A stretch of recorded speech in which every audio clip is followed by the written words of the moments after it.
Hey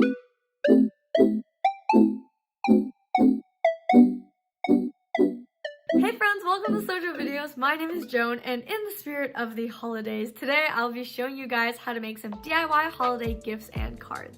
Whether it's for family, friends, a loved one, whoever you want to give a card to, these are a perfect way to kind of put a personable element that's a bit more sentimental with your gift. In this video, I'll be showing you guys a few different ideas, and I'll link the timestamps down below. And these are ideas that I found on TikTok or just over the internet in general.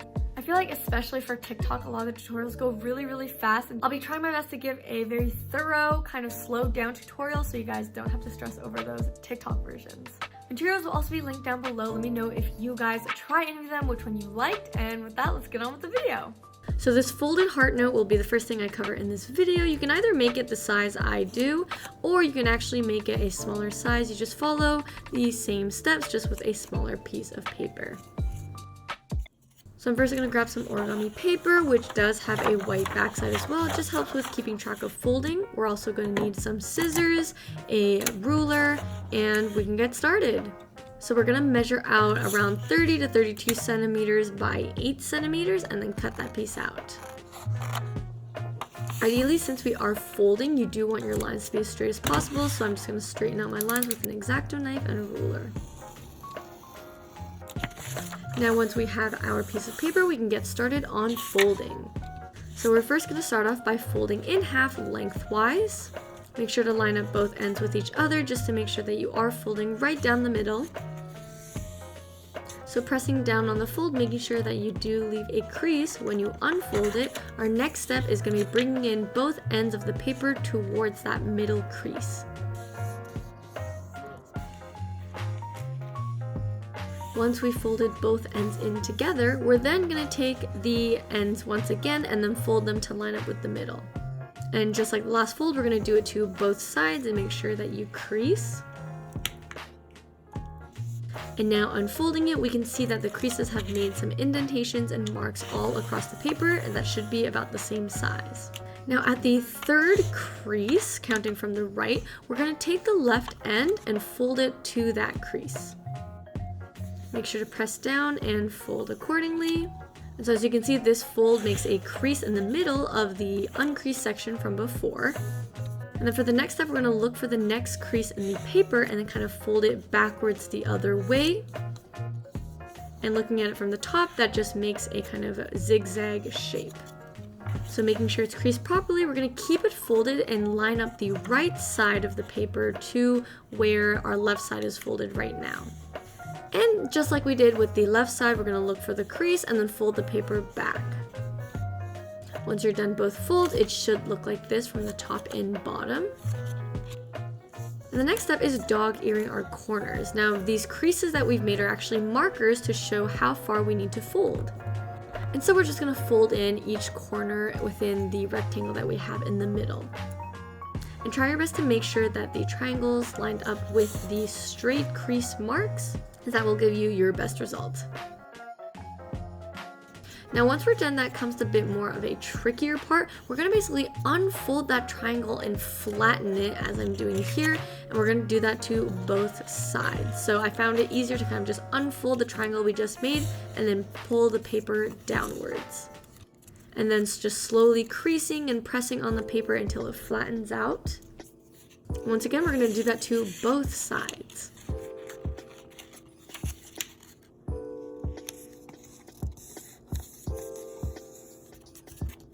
Once you're done that step, hopefully your origami looks like this. Then we're going to take one of the sides with the crease and we're going to actually fold it the other way that it's facing right now. And then we're also going to do the same to the other side. We're just going to take the left side and fold it away from us. Now with that done, we're nearing the end. We're going to start off with one of the corners at the top and kind of fold it inward so that the point touches the other point of the last triangle that we made. And then we're going to fold in the corner on the other side as well, so you make another triangle. Once you've got your pointed triangle, we're actually going to take the point that's left and then fold it inwards, once again lining it up with the first triangle that we made in the beginning, and that should make the top of your heart.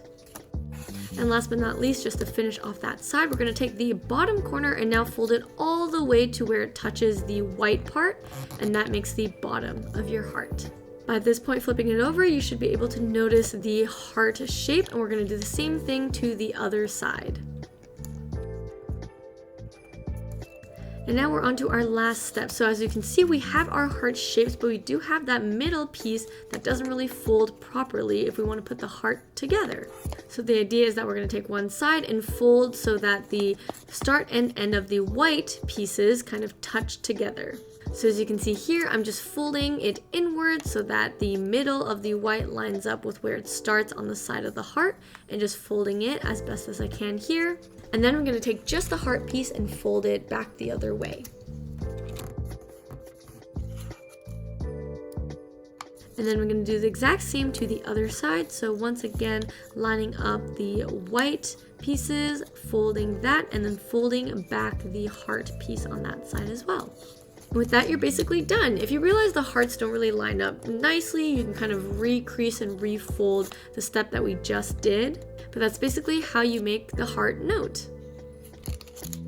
For myself, while I was kind of playing around with it, when it was done, I realized it didn't really stay together very well since the paper was on the tougher side, so even folding it that many times, it didn't really keep. So you can glue it down or just use some tape to keep it all together.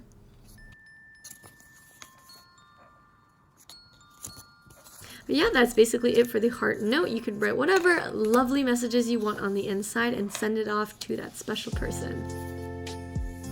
Next up, we'll be making this pop-up 3D Christmas tree card. You'll need multicolored construction paper, pencil, scissors, and glue. Technically, you can do this with any shape, but today I'm going to be using a Christmas tree shape. I'm just going to line up my construction paper to make the same shape with all 3 pieces of paper. And you want it to be the same size, same design, since we're going to be gluing them together to make the 3D effect. To make it easier, I just put the paper together, traced it, and just cut them all with them overlapping. That way I get 3 trees of the different colors. I kind of struggled a bit with this because it was kind of hard to maneuver the trees around, so they didn't come out perfect, but they still came out okay, so just be careful when you're cutting this part. If you're running into the same problem, just make sure your papers are righted correctly and aligned so that they're oriented the same way, just like I'm doing here to fix it.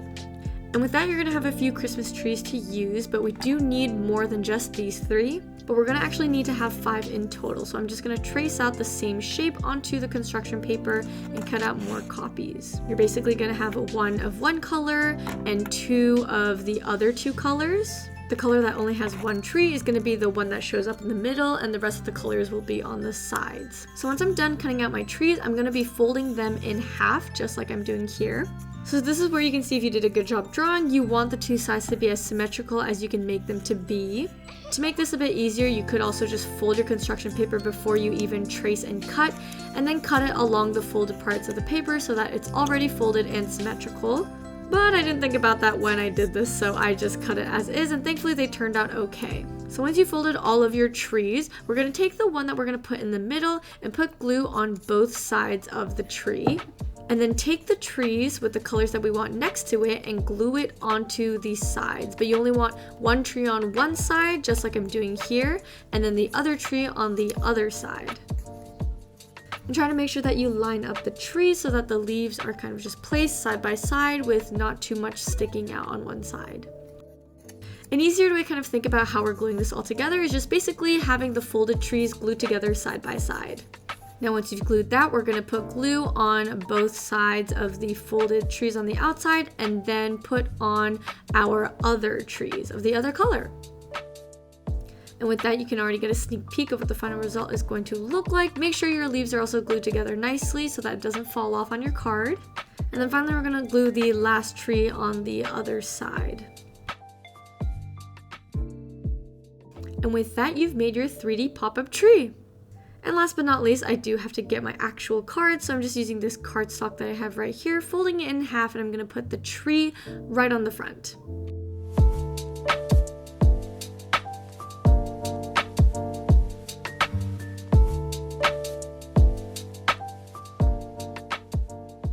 And with that, you have your card. So you can write anything you want on the title and of course on the inside, but now you have a bit more flair to it with a 3D pop-up tree to kind of tie everything together. I feel like this card is definitely one of the easier ones to do and one of the faster ones as well. And even with it being super easy and super quick, it still looks really good. And lastly, I'm going to be trying out this waterfall picture effect, which looks scary, but I promise it's not that hard to do. You're going to need some cardstock as the thickness helps the waterfall effect look smoother, plus a pencil, glue, ruler, and of course, photos. Now for photos, you're going to pick 4 photos that you want on your card. Then to make sure they're squared and of a certain size, we're going to go into Canva, get a poster template, and through the File tab, we're going to make sure to tick off Show Rulers and Guides. With this, we have the measurements we need. So if you actually use your mouse to drag down the ruler, you actually leave a bit of a marker, and this is going to help us size out our photos. Now we want our photos to be 5 by 5 centimeters, so that's just what I'm doing here. And once we have the square boxes, I'm then just going to drag in the photos and size them accordingly. I feel like this is where you can kind of get creative in what kind of pictures you want to include. I feel like photos are just always very sentimental and very sweet. As you can see, I'm putting in great, wonderful pictures of me and my bestie. And we're going to want to print this out. So I'm just moving this to the middle of the page because my printer kind of cuts off the edges weirdly. And I'm just going to download it as a PDF print. Once you've got that downloaded, I'm just going to print it out with my printer in color, and I have my photos. Last but not least, we're just going to cut them out into their each individual squares and then carry on making the rest of the card and get back to these photos later. So to start making the waterfall aspect of the card, we're going to measure a 20 centimeters by 5 strip of paper, and then we're going to cut that strip out. You can use scissors, but since I'm a bit of a perfectionist, I'm just going to use an X-Acto knife with a ruler. Gotta make sure those lines are crisp and straight, of course. Now once you have your slip of paper, we're going to go back in with a ruler, and from 4 centimeters to 8 centimeters, we're going to mark off every single centimeter. Doing that to the top and bottom, we're then just going to draw lines to mark all that off. And these lines are going to be our guidelines to where we're going to need to fold. So for each and every line, we're going to fold both ways. And here I'm just making sure that the fold is straight and also aligned correctly. And then I'm going to fold it back over the other way. We also want to make sure our folds are crisp as can be. So you can also use a ruler to kind of flatten that down. And how much we fold and crease the paper is going to determine how smoothly our waterfall effect goes. So just make sure to do this step as it's really, really important. And so we're just going to keep doing the same thing for every single line that we've made and just fold it down both sides, making sure to crease along the way and making sure that they're aligned as straight as can be as well.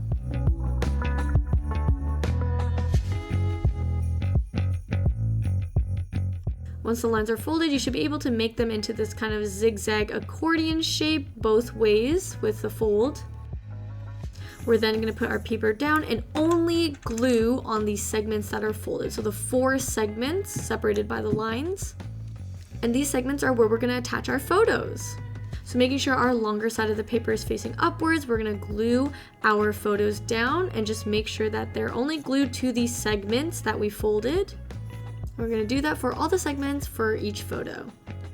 Just try to make sure that they're lined up as straight as can be and make sure that you glue them on properly so they're actually stuck on. With that, you're going to see that it looks like there's just photos on one side and a long strip of paper on the other. And we're just going to fold that strip of paper down. Then for our next step, we're going to need a small strip of paper. So I'm just going to do 12 centimeters by 1. And for this one, it doesn't really matter if it's straight or not. And then we're going to glue this to the last bit of cardstock paper that's behind all the photos. And we're just going to glue it down onto the middle of that part. Make sure nothing else is glued to it. The photos should just go right over it. And now we're going to flip it over, and we're going to use this strip as kind of a sliding belt to make our waterfall effect. So we're going to bend both sides that are sticking out towards each other and make sure they line up. And the idea is that we want to glue these 2 tabs together and not glue them to anything else. So we're just going to glue down one side to the other. And again, make sure it's not glued to the actual big piece of paper. And with that, you're basically done. And now to put it on a card, I'm going to cut off the end of the tab because I thought it was just a bit too long. This is kind of up to you. You can cut it as short or leave it long. And if we are planning on gluing it to a card, we're only going to glue it down by the strip. That way the mechanism is still able to slide and it makes that waterfall effect still work even on a card.